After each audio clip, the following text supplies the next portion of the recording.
ஒரு தவறான முடிவு வேர்ல்ட் வார் 3க்கு காரணமா ஆகும்னு நீங்க நினைச்சு பார்த்துருக்கீங்களா? இந்த போர்ல அந்த மாதிரி ஒரு முடிவு எடுத்தாச்சு. அந்த டிசிஷன் எடுத்தவர் யாருன்னு நம்ம எல்லாருக்கும் தெரியும். American president Donald Trump.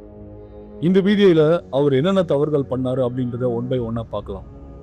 2026 பிப்ரவரி மாசம் யுஎஸும் இஸ்ரேலும் ஈரான் மேல தாக்குதல் ஆரம்பிச்சாங்க. அந்த முடிவுக்கு பின்னாடி இருந்த முக்கியமான மனிதர் டொனால்ட் ட்ரம்ப் தான். ஏன்னா இந்த வாரை இனிஷியேட் பண்ணது அவர் தான். ஒரு போருக்கு முக்கியமானது என்ன தெரியுமா? Clear objective. ஆனா இந்த போர்ல ஒரே ஒரு காரணம் மட்டும் இல்ல. நியூக்ளியர் த்ரெட்னு ஒரு காரணம் இருக்கு, ரெஜிம் சேஞ்சுன்னு ஒரு காரணம் இருக்கு, அப்புறம் மிலிட்ரியை டிஸ்ட்ராய் பண்ணணும் அப்படின்ற ஒரு காரணம் இருக்கு. மொத்தமா 3-4 காரணங்கள்லாம் மிக்ஸ் ஆயிருச்சு. சொல்ல போனா ஒரே ஒரு காரணம் இருந்தா ரொம்ப ஈஸியா வார முடிக்க முடியும். அனாலிசிஸ் என்ன சொல்லுதுன்னா, யூஎஸ் பல காரணங்களை சொல்லியிருக்காங்க. கோல் ரொம்ப கிளியரா இல்லைனால விக்டரியும் ரொம்ப கிளியரா இருக்காது. அதாவது வெற்றி கிடைக்காதுன்னு நம்ம எடுத்துக்கலாம். Mistake number 2. ட்ரம்ப் என்ன சொல்றாரு? ஒவ்வொரு தடவை ஒவ்வொரு மாதிரி பேசுறாரு. ஈரான் மிலிட்டரி ஆல்மோஸ்ட் ரெஸ்டோர் ஆயிடுச்சுன்னு சொல்றாரு. வார் ரொம்ப சீக்கிரமா முடிய போகுது அப்படின்னு கிளைம் பண்றாரு. ஆனா ரியாலிட்டி என்ன?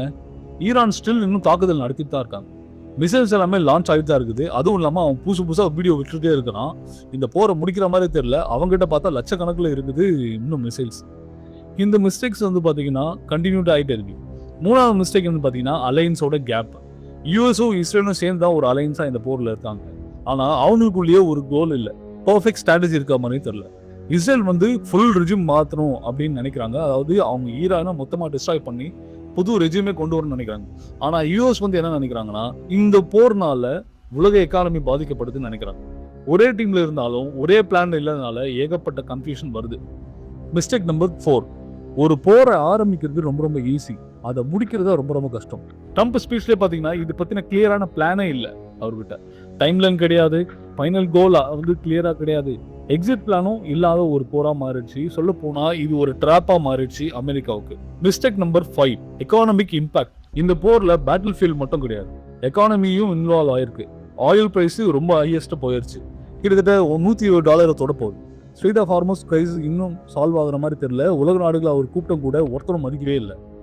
இந்த வார் நீங்க ஜெயிச்சா கூட அது வேர்ல்டு எக்கானமி ரொம்ப கொலாப்ஸ் ஆயிரும். அதுல இன்னும் நீங்க பெரிய தோல்வி தான் ஆடுவீங்க. அதாவது வெற்றிகரமான தோல்வி.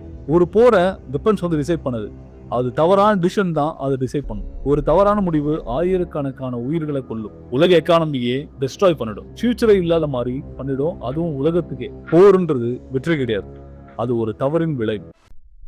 ஒரு நாடு இன்னொரு நாட்டுக்குள்ள யாருக்கும் தெரியாம வாங்கி தாக்குதல் நடத்தது. இது ஒரு மூவி ஸ்டோரி கிடையாது, இது ஒரு ரியல் டைம் இன்சிடென்ட். இப்போ இது இன்னும் நடந்துட்டு தான் இருக்கு. ஆனா இது ரொம்ப பெரிய கேள்வி. இஸ்ரேல் இப்படி ஈரானோட இவ்வளோ டீப்பா உள்ள போகணும். இது ஆன்சர் இந்த வீடியோ முடிவில் இருக்கு. அது நிச்சயம் மீது அதிர்ச்சி தரும். எஸ், இன்னைக்கு நம்ம இஸ்ரேலோட மொசாத் ஆபரேஷன் பத்தி தான் பார்க்கணும். ஷேடோ வார் இதுதான் ரொம்ப நாள் நடந்துச்சு. இஸ்ரேலும் ஈரானும் பல வருடங்கள் டைரக்ட் வார் நடத்திய அவங்க எல்லாரும் நடத்திய ஷேடோ வார். இந்த ஷேடோ வார் அப்படின்னா என்ன அப்படின்னா, வெளியில அமைதியா இருக்கு, ஆனா உள்ள ரகசிய தாக்கங்கள் நடந்துட்டே இருக்கு. இதுல என்னெல்லாம் நடக்கும் அப்படின்றத முதல்ல பார்க்கலாம். First, spy missions. 2வது சைபர் அட்டாக்ஸ். 3வது ட்ரோன் ஸ்ட்ரைக்ஸ். ஸ்பை மிஷன் அப்படின்னா எப்படியும் உளவாளிகளை நமக்கு சாதகமா இன்னொரு நாட்டுக்குள்ள அப்பாயிண்ட் பண்றது. அவங்க மூலியமா ரகசிய தகவல்களை வாங்கி அதை நம்ம நாட்டுக்கு இப்படி சாதகமா பயன்படுத்துறது. இதுதான் ஸ்பை மிஷனோட குறிக்கோள்.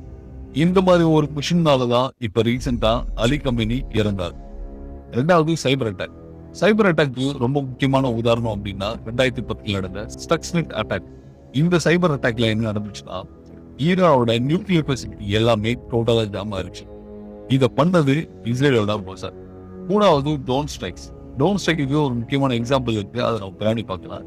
ஆனா இந்த ஷேடோ வார் ஒரு நாள் மிகப்பெரிய எக்ஸ்ப்ளோஷனா மாறலான்னு எல்லாரும் தெரியும். அந்த ஷேடோ தான் இன்னைக்கு ரொம்ப பெரிய வாரா மாறி. 2020 ஒரு ஷாக்கிங்கான சம்பவம் நடக்குது. ஈரானோட டாப் நியூக்ளியர் சயின்டிஸ்ட் மோசன் ஃபக்ரதி மர்மமான முறையில குற்றப்பட்டார். இந்த அட்டாக் எப்படி நடந்து தெரியுமா? வெறும் ரிமோட் கண்ட்ரோல் மெஷின் கன்னால். நம்ம ஊர்ல ரிமோட் கண்ட்ரோல் எப்படி யூஸ் பண்ணுவோம், ஆனா இவங்க எப்படி யூஸ் பண்றாங்க பாருங்க. இதை நான் இன்னும் டீட்டெயிலா எக்ஸ்பிளைன் பண்றேன். ஒரு பிளெயினான ஒரு இடம், அந்த இடத்துல கண்ணு கிட்ட தூரம் வரைக்கும் ஆள் நடமாட்டமே இல்லை. அப்ப திடீர்னு அங்க ஒரு சின்னதா ஒரு மிஷின் கன் மாதிரி ஓப்பன் ஆகி கரெக்டா அங்க எந்த சயின்டிஸ்ட் புரிய வச்சு சுடணுமோ அவரு மட்டும் சுடி. இது எவ்வளவு பெரிய விஷயம் இல்லையா? அந்த சயின்டிஸ்ட் கார் ஓட்டிட்டு இருந்தாரு, எந்த அட்டாக்கும் கிடையாது, எந்த சோதனையும் கிடையாது, எல்லாமே ஆட்டோ. இதுக்கு பின்னால யார் இருந்தாங்க? உலகம் முழுக்க ஒரே சந்தேகம் தான் வரும். ஆனா இது மட்டுமே இல்ல, இன்னும் டேஞ்சரஸ் ஆபரேஷன் இன்னும் நடந்துட்டு தான் இருக்கு. ஈரானோட நியூக்ளியர் ஃபெசிலிட்டி சடனா தாக்கப்பட்டது. இது எல்லாமே small drones, high precision attack. ஆனா இந்த ட்ரோன்ஸ்லாம் ஈரான் வெளில இருந்து வரலன்றது தான் ரொம்ப பெரிய ஷாக். அந்த ட்ரோன்ஸ் எல்லாமே ஈரானுக்குள்ள இருந்தே லான்ச் செய்யப்படும். இது எப்படி பாசிபிள்? இது ஒரு சாதாரண மெத்தட் இல்ல.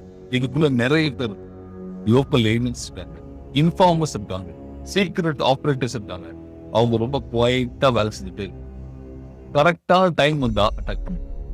இதுதான் மாடர்ன் வேர்ஃபேர். இது விசிபிளா இருக்காது, ஆனா ரொம்ப ரொம்ப டேஞ்சரஸ். இந்த சைபர் வார் இன்னொரு லெவல் கூட கொண்டு போகலாம். இஸ்ரேல் ஈரானோட நியூக்ளியர் சிஸ்டமை ஹேக் பண்ணுச்சு. எந்த ஒரு பாம்பும் இல்ல, எந்த மிசைலும் இல்ல, ஆனா டேமேஜ் ரொம்ப பெருசா வந்துச்சு. இமேஜின் பண்ணுங்க, உங்கள் நாட்டுல ஒரு என்டையர் சிஸ்டம் சைலண்டா அட்டாக் ஆகுது, ஆனா அதை பத்தி உங்களுக்கே தெரியலன்னா எந்த அளவுக்கு டேஞ்சரஸ் பாருங்க. இந்த வார் ஏன் டேஞ்சரஸ் அப்படின்னு நான் சொல்றேன்னா, இதுல விசிபிளான ஒரு விஷயம் கிடையாது, வார்னிங் கிடையாது, சடனா தாக்குதல். இது ஃபுல் ஸ்கேல் பாராக இன்னைக்கு நடக்கிற மாதிரி ஏற்கனவே மாற வேண்டியது. ஆனா இந்த விஷயம் நடந்தா என்ன ஆகும் அப்படின்னு ஏற்கனவே எல்லாருக்கும் தெரியும்.